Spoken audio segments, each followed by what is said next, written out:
Umaasa ang isang mambabatas na may papasa na agad ang panukalang magdadagdag pangil sa Independent Commission for Infrastructure.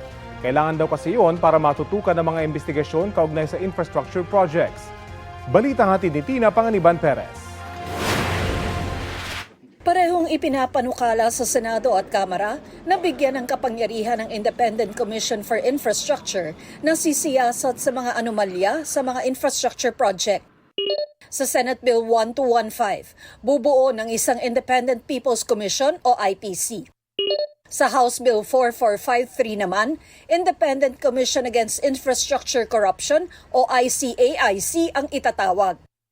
Sa parehong bersyon, may 5 miyembro sa komisyon at retiradong mahistrado ang uupong chairperson. Sa halip na 3 miyembro at isang chairperson na kasalukuyang setup ng ICI. Kabilang sa mga balak gawing pangil ng komisyon, full access sa lahat ng government records, paghahabla sa mga sangkot sa anomalya at sa mga haharang sa investigasyon, pagrerekomenda ng immunity sa mga testigo, pag-issue ng mga subpoena at pagpaparusa sa mga lalabag sa mga utos. Nung nag-refuse na yung mga diskaya to cooperate with the ICI, nakita naman natin na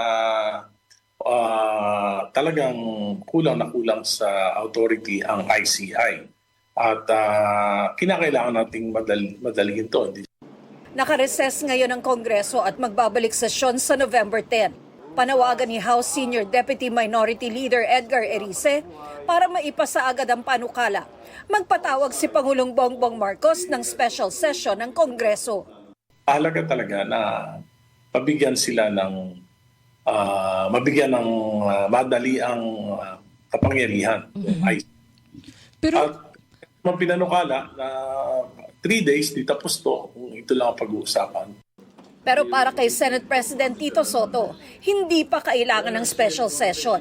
Diringgin ng Senado ngayong linggo ang panukala. Kung makakapag-hearing naman, di pagdating ng November 10, i-report out agad. Kasi mag-special session ka, pagkatapos baka walang quorum. Paano kung hindi maisabatas ang panukala? Parang paper tiger. Dahil, una, hindi naman talaga independent dahil nagpapasweldo yung executive branch, ang ating Pangulo. Anytime pwede niyang i-abolish to. Pero kailangan nga ba ng batas para sa Independent Commission, gayong nariyan na ang Department of Justice at Office of the Ombudsman?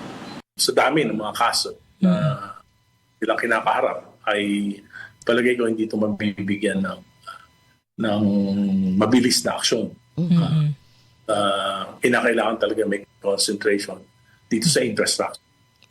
Sakaling maisabatas ang panukala, sabi ni Soto, hindi na kailangan bumalangkas pa ng implementing rules and regulations para maipatupad ito.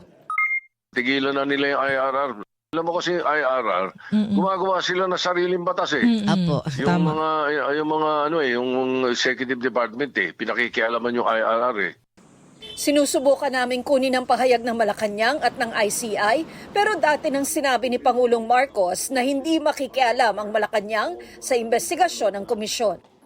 Tina Panganiban Perez, nagbabalita para sa GMA Integrated News.